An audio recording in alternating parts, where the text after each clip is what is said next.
Hello everyone and welcome sa second day ng ating daily devo for the week. We are reflecting on last Sunday's sermon. Everyone has an opportunity. So pinag-uusapan natin to. We started yesterday at tuloy tayo sa ating pag-meditate dito sa kaisipan na to na lahat tayo ay bibigyan ni Lord ng opportunity. And especially kapag tayo ay ready, handa tayo, magagamit tayo ng Panginoon. Kahit sino pa tayo. Regardless of who we are, kung ano man yung background natin, edad natin, kapasidad natin. The Lord can give us opportunities to really testify of the goodness and mercy of God. Kailangan unawain natin yan at tanggapin natin yung katotohanan na yan para maging ready tayo sa lahat ng pagkakataon. Many people, many Christians actually fail to really take advantage of the opportunities given to them by God kasi hindi sila naka-ready. And I hope and pray na itong linggo na ito, kung ano man yung mga i-allow ni Lord na mga sitwasyon o interactions or whatever na God may, by His grace, allow us to experience or encounter, na maging ready po tayo just in case at maging attentive tayo to the work of the Spirit in us and also through us. So ang passage natin today is 1 Peter 3 verse 14 kung saan sinasabi ni Apostle Peter, "But even if you should suffer for what is right, you are blessed or blessed. Do not fear their threats. Do not be frightened." So tayo po ay manalangin. Ang title po ng ating devotions for today ay Blessed or Blessed Even in Suffering. So let's pray. Panginoon, tulungan niyo po kami to have the right perspective, especially as we go about sa buhay namin araw-araw. For sure, O Lord, hindi palaging mangyayari na positive ang magiging effect or resulta or response sa mga kabutihan na by your grace ay maaari namin magawa sa mundong ito. There are times na there will be negative repercussions or even criticisms from people. Tulungan mo kami, dear Lord, to have the right perspective, your perspective, para sa ganung Panginoon, we would not be discouraged or afraid or whatever as we continue to faithfully obey you, Panginoon, each and every day. So maraming salamat po, Lord God, in Jesus' name. Amen and amen. So looking at this passage, sinasabi ni Apostle Peter, "But even if you should suffer for what is right." So yung salitang even, that means na normally, as we also can testify, normally hindi naman magiging negative ang response ng mga tao if we are eager to do what is good. But Peter, the apostle, is saying in effect na yes, it could happen, no? Na that would be the case, na magiging negative. We should not really be surprised with that kasi hindi naman lahat ng tao nag-expect ng kabutihan sa kapwa. In fact, it's the other way around. And therefore, dahil na we are used to seeing or experiencing yung mga masasama sa buhay natin, even those who may try to do good, hindi tayo ganun ka-konbinsido because we find that suspicious siguro, or maybe we're thinking ano kaya agenda niya. And we live in a world like that. May mga trust issues sa mga tao. Hindi handang magtiwala ang mga tao, para silang mga sugatan na pusa, for example, di ba? Pag ang pusa may sugat yan, kahit gusto mong tulungan, kakalmutin ganyan. Or maybe even any other animal, I suppose. So, my point is that as we try to do good, there may be opportunities or situations kung saan what would be the consequence of that may not necessarily be a positive thing, Maaaring hindi naman tayo parang iko-commend o pupurihin or anything like that. In fact, it may be the other way around, that some people might even criticize us, no, for doing what is right or good. And we can imagine that in many different situations. For example, sa pamilya natin, we may try to do good, but perhaps because of our background or yung mga nakalipas na karanasan, maybe people are not so, confident na talagang totoo yung ginagawa mo, or they might even criticize you, no? In a way, it's convicting kasi sa mga tao whenever we do what is right and good, kasi na-highlight yung the evil that they try to do in their own lives. Now, pwede rin sa school or sa trabaho, as we try to do what is pleasing unto the Lord. Maybe others might criticize us for being self-righteous, o sabihin nila nagpapakabait tayo. This is really a common experience. Minsan, pag may away, you respond in kindness. Tapos yung tao na nagagalit sa'yo might even say na, oh, nagpapakabait ka. So, it can actually parang babalik sa'yo, no, nang hindi inaasahan sa mali o masamang paraan. And you can experience that in the workplace or in the business sector when you're trying to do good, when you're trying to do what is right. Recently nga, merong mga group of mayors who were trying to raise up the issue of corruption, lalong-lalo na sa mga construction and all of that. And maraming bumabati ko sa kanila, yung sa Senado o somewhere sa government, parang nagko-conspire sila to put these people down because of their boldness, in doing what is right and good. Anyway, the point is, sinasabi ni Apostle Peter that this can happen. And so tayo rin naman, we should actually not be so surprised that it can happen to us. So sabi ni Apostle Peter, but even if you should suffer for what is right. Now, yung susunod doon is interesting. Sabi niya, you are blessed, I mean, how could you be blessed, di ba? Kung may mga taong negative ang turing sa'yo, even though you're trying to do what is good, what is right. Well, ang context kasi nito is what the Apostle Peter was actually saying before that. He quoted Psalm 34 verses 12 to 16, kung saan sinabi niya gano'n. Well, before that, maybe we can read that in context. Sabi ni Apostle Peter, finally, all of you be like-minded, be sympathetic, love one another, be compassionate and humble.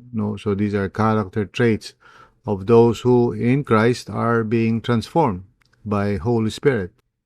And then sabi niya, do not repay evil with evil or insult with insult. So ang context nito is that yung ina-address ni Peter ng mga mananampalataya who are scattered in various places are experiencing persecution, occasional. Hindi naman yung parang systemic na tipong katulad nung nangyari nung later in the 2nd century.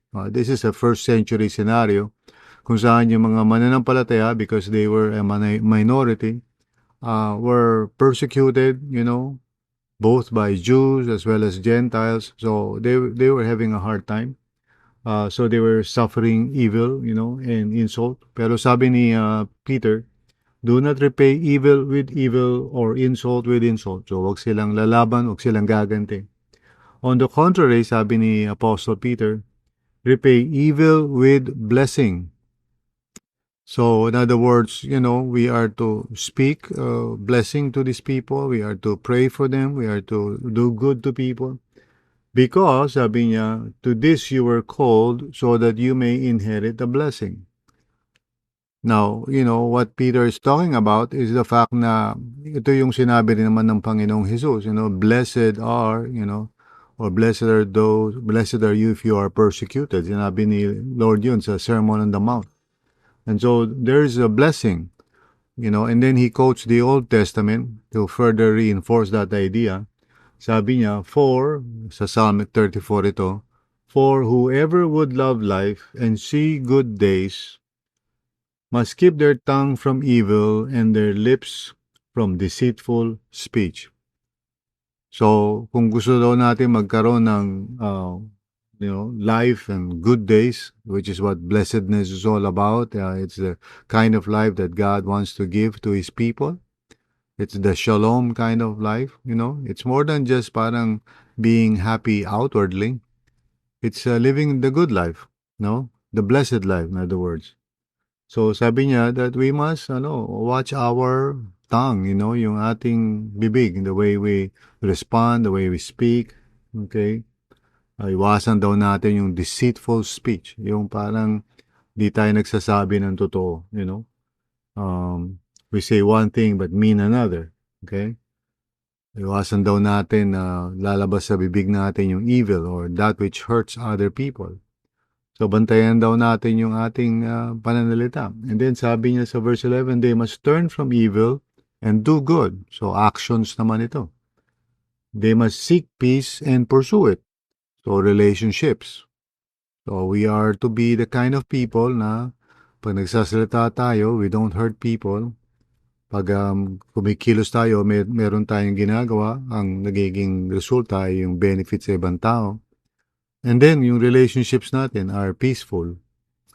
So, sinabi niya ngayon sa verse 12, again, still quoting Psalm 34, sabi niya, for the eyes of the Lord are on the righteous. So, yun yung dahilan bakit tayo ay blessed. And His ears are attentive to their prayer. So, you are blessed because you have a relationship with the Lord and the Lord acknowledges you as His very own. Yun ang dahilan bakit ka blessed. Not because you are experiencing something nice or good. Yung pagiging blessed natin is not dependent upon circumstances. It is dependent upon our relationship with God. And when God is with us and, accepts us and approves of us, then we are blessed, Sabi niya, but the face of the Lord is against those who do evil. So, yung mga tao na gumagawa ng masama, the Bible says, well, the face of the Lord is against them. Ano ibig sabihin ng face of the Lord? Well, the Lord Himself, di ba? His countenance. Pag medyo ang relationship natin sa isang tao, di ba? Parang hindi maganda, well, we don't look at them. Our face is turned away. So, pag sinabing the face of the Lord is against those who do evil, that means, they are not in a favorable standing as far as God is concerned.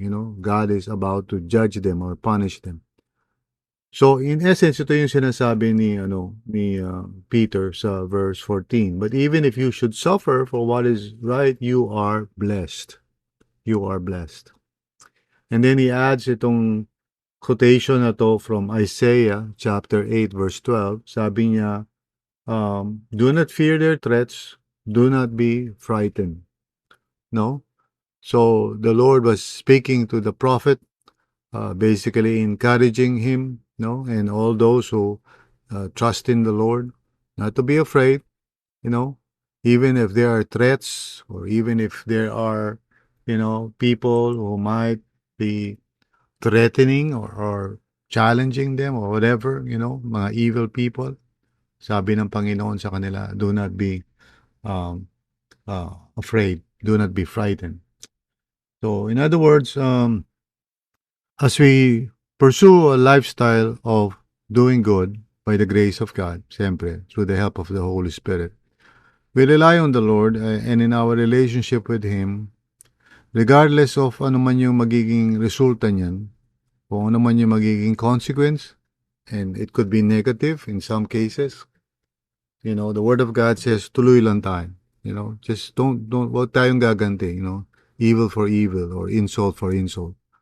That's what the Bible says.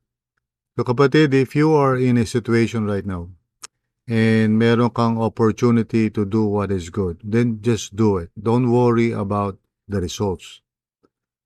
Kung may mga tao na maaaring hindi ma-appreciate yung ginagawa mo, leave it to the Lord. No?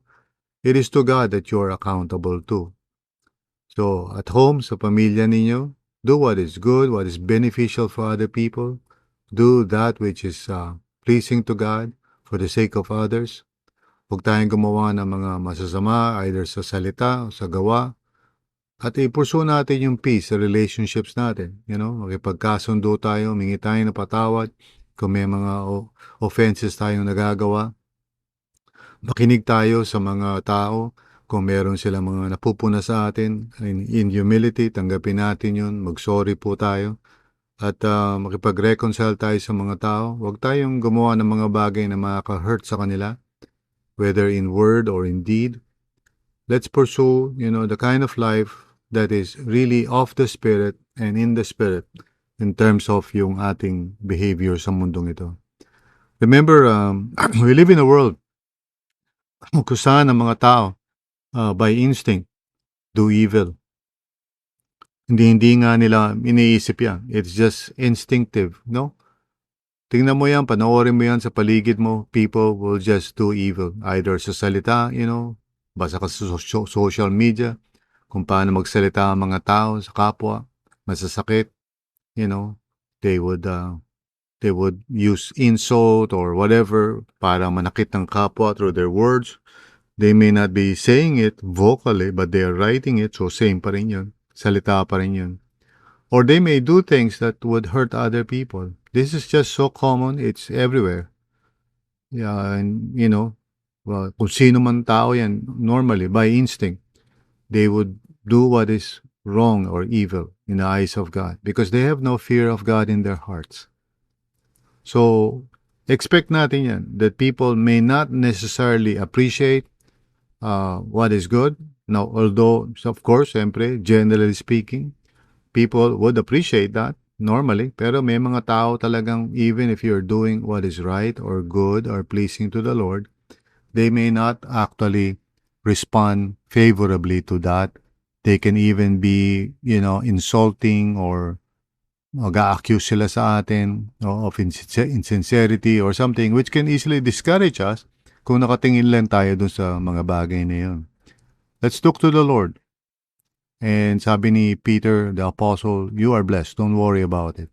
God knows you. God hears your prayers. God cares for you. He's watching over you. You're doing it for the glory of God, not for people, to get approval from them. We're not trying to please people. We're trying to do good to them, pero not to please them, but rather to please the Lord. So, nawa, pag-isipan natin to. This is our devotions for today. And I pray na tumimo to sa puso natin lahat. Tayo po ay manalangin. Dear Lord, maraming salamat nga po, Panginoon, sa goodness and mercy mo sa amin and how you are teaching us through the Word of God by the power of the Holy Spirit, guiding us and helping us to live our lives in the Spirit.